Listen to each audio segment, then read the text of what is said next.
Assalamualaikum warahmatullahi wabarakatuh. Halo semuanya, jumpa lagi dengan saya Chow Sing Sing, kurator dari Podcast Horror Night Story. Halo, apa kabar semuanya? Semoga kalian pada sehat semua ya. Dan seperti biasanya, pada malam hari ini saya kembali dan akan membawakan sebuah kisah mistis untuk kalian semua.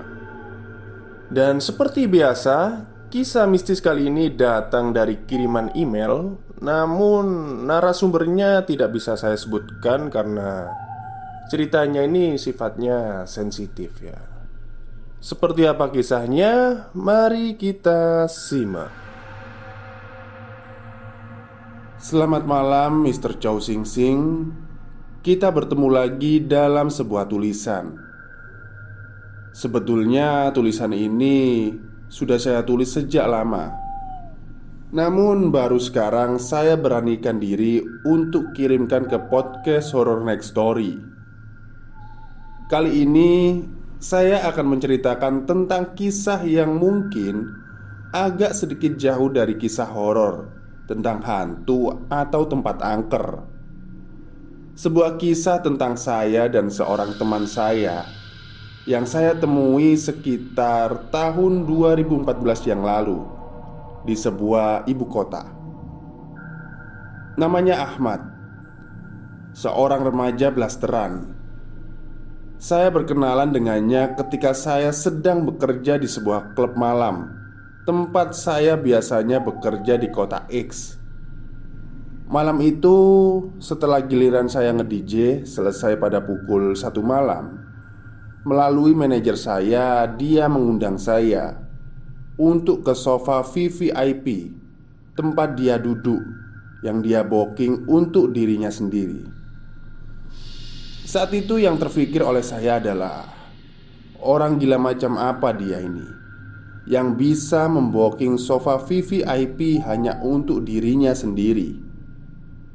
Maklum, saya berpikir seperti itu karena saat itu untuk bisa di sofa VVIP tersebut, biaya yang dikeluarkan tidak murah karena harus melakukan minimum order sebesar 10 juta.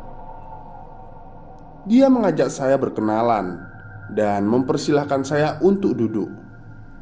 Dia bilang kalau dia sangat suka dengan cara saya nge-DJ tadi. Jadi, dia putuskan untuk mengundang saya di sini. Setelah ngobrol banyak dengannya, saya banyak dibuatnya terkagum-kagum. Wajah tampan, blasteran, dan perawakannya memang nampak seperti remaja yang baru saja berusia sekitar 20 tahunan. Namun wawasannya sangat luas. Dia banyak tahu soal berbagai hal, khususnya soal sejarah. Dia fasih berbahasa Prancis, Inggris dan Belanda, Sunda dan Mandarin. Dan dia juga tahu soal sejarah dari berbagai bangunan bekas peninggalan kolonial Belanda yang ada di daerah tempat kerja saya. Saat saya ke toilet, manajer saya langsung menemui saya. Saat itu dia bilang, "Ton, kamu closing nanti nggak usah nge-DJ ya. Biar nanti kawanmu aja yang gantiin dulu. Sekarang kamu temenin si bos dulu aja sampai dia pulang." "Oh iya Ton, buat dia terkesan dan nyaman ya selama si bos di sini. Soalnya dia orang yang cukup punya power di kota ini." Tanpa sempat saya bertanya, manajer saya langsung meninggalkan saya saat itu. Jadi semakin penasaranlah saya. Ini orang siapa sih? Singkat cerita, saya pun semakin akrab dengan Arman. Hampir setiap malam, dia selalu datang ke klub malam tempat saya bekerja. Dan otomatis karena alasan omset, manajer saya pun selalu menyuruh saya untuk selalu menemani dia duduk setelah saya selesai nge-DJ setiap malamnya. Pada suatu hari, dia mengundang saya untuk makan malam bersama keluarganya di rumah. Sempat saya mau menolak saat itu karena kalau saya libur kerja, saya tidak mau diganggu sama sekali karena pengen istirahat total. Tapi dengan senyum tipisnya saat itu, Arman bilang dengan logat bulenya, "Saya tidak suka penolakan. Driver saya akan jemput kamu besok sore." Mendengar hal itu, saya cuma tersenyum tipis dan menganggapnya tidak serius. Lagi pula, walau dia serius juga, dia tidak tahu alamat kos saya, ucap saya dalam hati. Besok sorenya ketika saya sedang menjemur cucian di lantai 3 kosan, ibu kos memberitahu saya kalau di depan ada tamu buat saya. Sempat saat itu saya bertanya-tanya tentang siapa tamu ini, karena yang saya tahu tidak banyak orang yang tahu alamat kos saya saat itu. Sesampainya di ruang tamu bawah, saya melihat ada pria berjas rapi. Dia mengenalkan dirinya dan bilang kalau dia adalah supir pribadinya Pak Arman, dan disuruh Pak Arman untuk menjemput saya. Kebayang dong saat itu saya penasarannya gimana. Saya pun langsung pergi ke kamar dan berganti baju. Lalu kemudian berangkat diantar dengan supir pribadi keluarga Arman tersebut. Singkat cerita, saya sampai di rumah kediaman keluarga Arman, sebuah rumah di kawasan elit di kota X, yang apabila saya sebutkan ciri-ciri rumah tersebut, pasti akan banyak yang bisa menebak di mana lokasi rumah tersebut. Karena rumah tersebut merupakan salah satu rumah yang urban legend di kota X.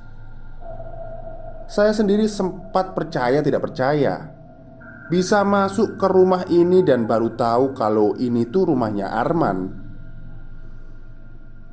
Sampai di depan pintu rumah itu dengan mengenakan setelan jas hitam dan dasi kupu-kupunya, Arman menyambut saya dengan senyum tipisnya. Dan di sana ternyata sudah banyak mobil-mobil mewah berwarna hitam dari para tamu yang sudah berdatangan ke rumah tersebut. Tadinya saya pikir saya cuma diundang untuk makan malam biasa saja. Tapi ternyata keluarganya sedang mengadakan sebuah acara malam itu. Sebuah acara yang penuh dengan tamu-tamu berpakaian jas formal, gaun dan taksido. Mendadak saya jadi minder, karena saat itu saya cuma mengenakan celana jeans hitam, sandal gunung Eiger, dan kemeja lengan pendek saja. Supir Arman pun membukakan pintu mobil, dan saya pun naik tangga menuju pintu rumahnya untuk menemui Arman. Kemudian saya bilang, "Bro, sebaiknya saya pulang aja ya. Sepertinya saya nggak pantas untuk berada di sini.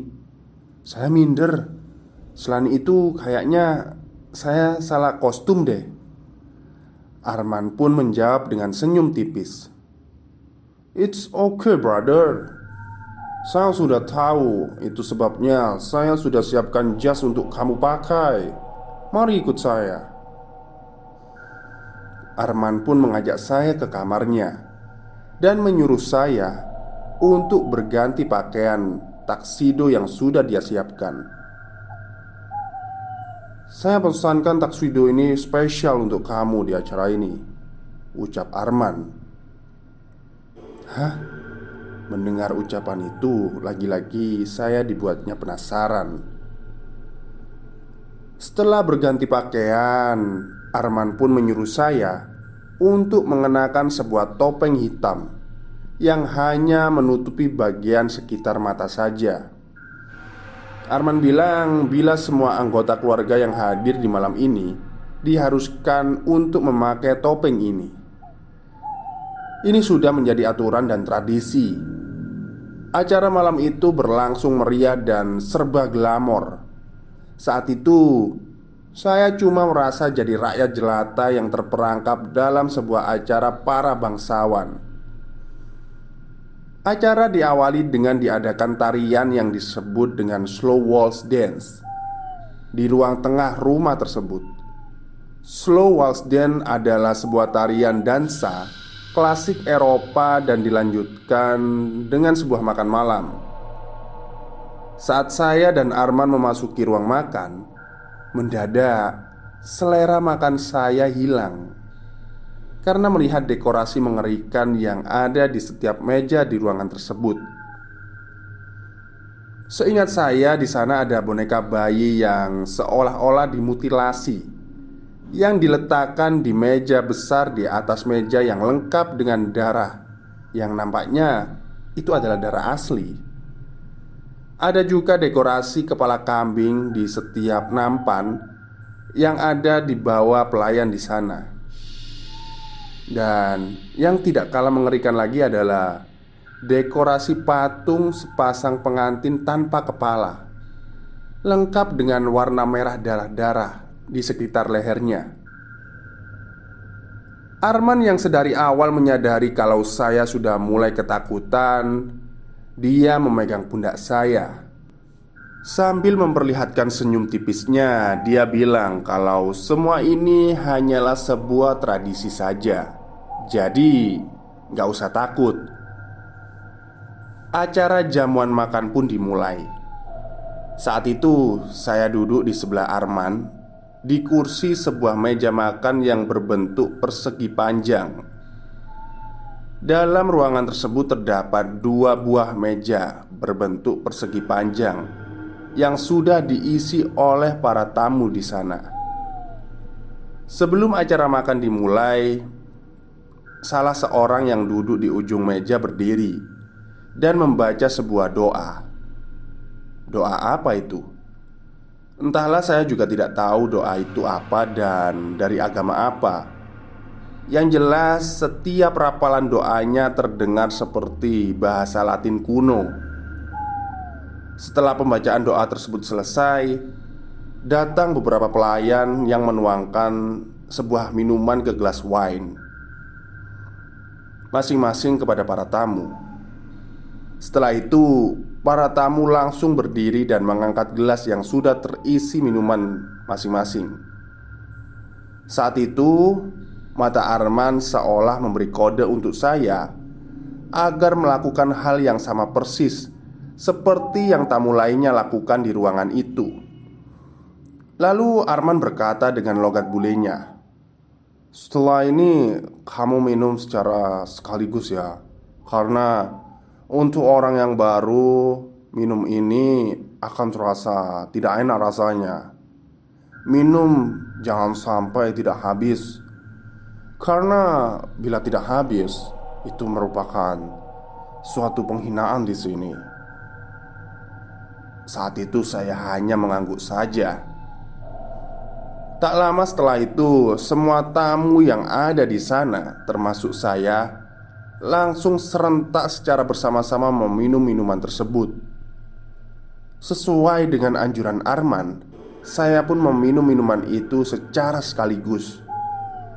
Pada awalnya saya pikir minuman itu adalah red wine karena warnanya merah tua. Namun setelah masuk ke mulut dan tenggorokan, barulah saya tersadar kalau isi gelas yang saya minum itu adalah bukan wine, tapi seperti darah yang masih hangat. Rasa dan baunya anyir. Seketika itu saya mual dan mau muntah.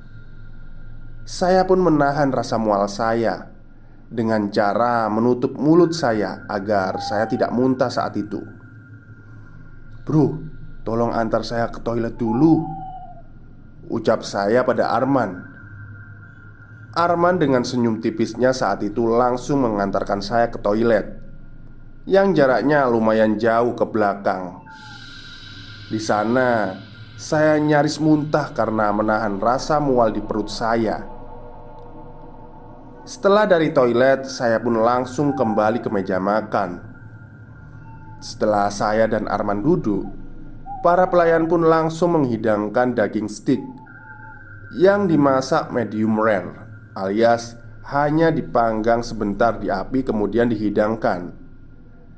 Hal itu nampak jelas terlihat ketika saya memotong daging tersebut dengan pisau. Masih nampak ada sedikit merah darah pada dagingnya. Meskipun enggan, saya pun harus memakan daging tersebut. Setelah acara makan itu selesai, saya, Arman, dan semua yang ada di ruang makan langsung menuju ke sebuah pintu besar yang terletak di salah satu ruangan tersebut. Ternyata pintu itu tertuju pada sebuah ruang bawah tanah yang sangat luas dan dengan desain seperti bangunan Eropa tempo dulu. Di sana semua orang membentuk sebuah lingkaran dan semua orang memanggil Arman dengan sebutan Grandmaster sambil bersujud. Oh, jadi Mas Arman ini mungkin pemain catur ya. Jadi sebutannya Grandmaster. Melihat itu semua, saya jadi semakin heran. Ditambah lagi ketika Arman mulai berbicara di tengah-tengah lingkaran tersebut menggunakan bahasa Latin kuno yang sama sekali saya nggak ngerti. Lalu dari lingkaran orang-orang tersebut majulah 5 orang ke depan sambil membawa obor.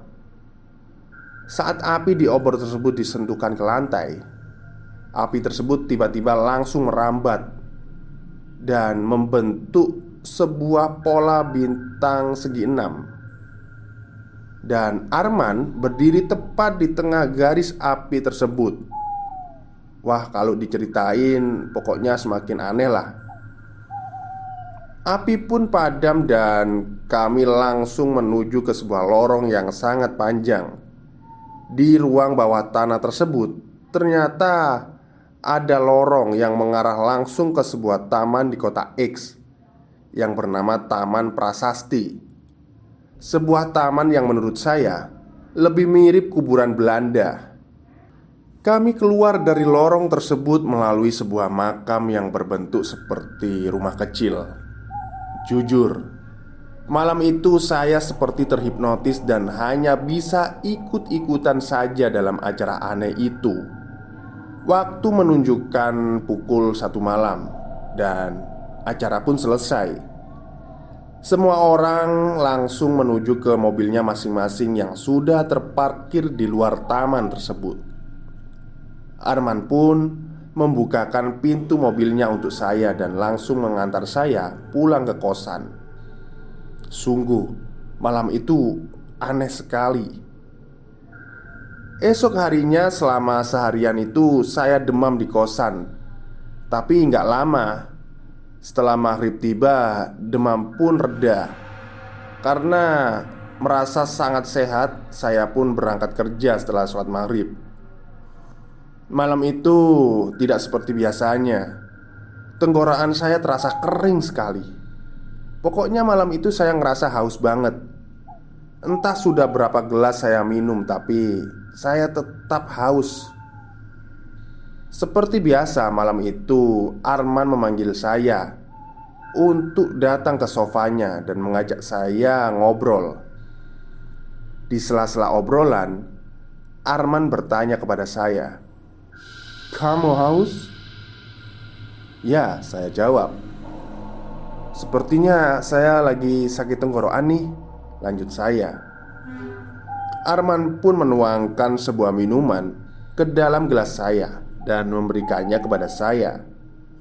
Ketika saya meminumnya, mendadak saya langsung teringat dengan minuman yang saya minum kemarin di rumahnya Arman. Tapi entah kenapa rasa anyir dari minuman tersebut sekarang mulai terasa manis dan itu enak banget. Seketika rasa haus saya pun hilang. Melihat saya dengan meminum habis minuman tersebut, saat itu Arman dengan muka putih pucatnya tersenyum dan mengangguk. Dia langsung berkata jika orang biasa yang meminum minuman itu pasti akan langsung muntah. karena rasanya. Dan dia bilang kalau semenjak saya minum minuman tersebut kemarin malam, saya sudah menjadi salah satu anggota keluarganya. Kamu tahu apa yang kamu minum itu? Itu adalah darah manusia. Lebih tepatnya darah anak-anak yang berusia 17 tahun. Hahaha, ucap Arman kepada saya. Sambil mengangkat gelas minumannya, dia langsung berkata, "Welcome to the family." Saya pun bertanya tentang siapa sebetulnya dia. Kemudian dengan logat bulenya, dia bilang, "Saya Arman, usia saya 20 tahun. Tetapi saya sudah sejak lama berusia 20 tahun." Pengalaman di atas merupakan pengalaman yang gak mungkin saya lupakan sampai sekarang. Usia saya sekarang 31 tahun. Tapi menurut orang-orang dan menurut semua keluarga saya malah nampak seperti orang yang berusia sekitar 24 tahun. Wajah dan perawakan saya nyaris gak berubah sama sekali. Hanya suara saya saja yang berubah menjadi agak berat. Wajah saya mungkin bisa membohongi semua orang, namun suara saya tidak. Bagi Mr. Chow Sing Sing yang sudah melihat wajah saya di Instagram dan mendengarkan voice note saya, pasti ngertilah. Apakah saya abadi? Apakah saya vampir? Saya juga tidak tahu. Cerita ini tentang mereka yang ada di sekitar kita tanpa kita sadari kalau mereka itu ada. Mereka berkomunikasi dengan berbagai simbol tanpa kita sadari kalau itu adalah simbol yang mengandung arti.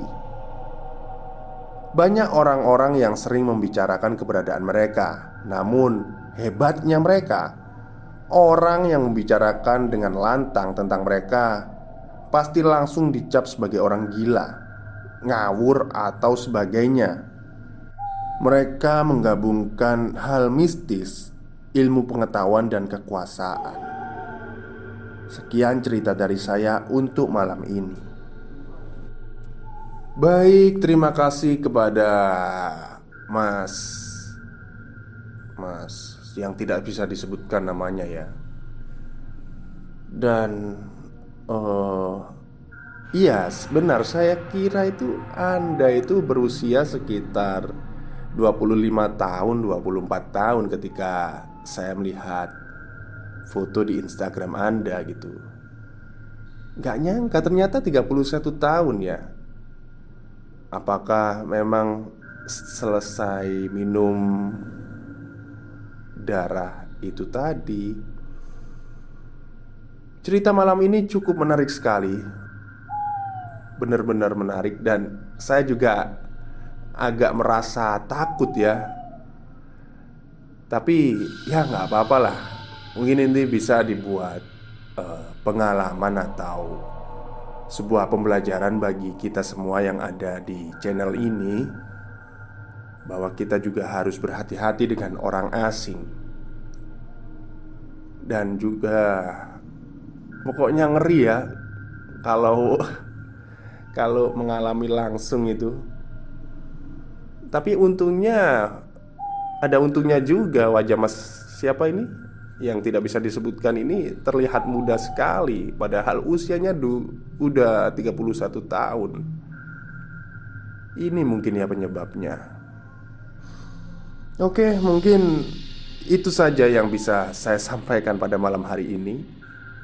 Semoga Anda semua terhibur dan semoga channel ini tetap aman dan berumur panjang. Sampai jumpa. Wassalamualaikum warahmatullahi wabarakatuh.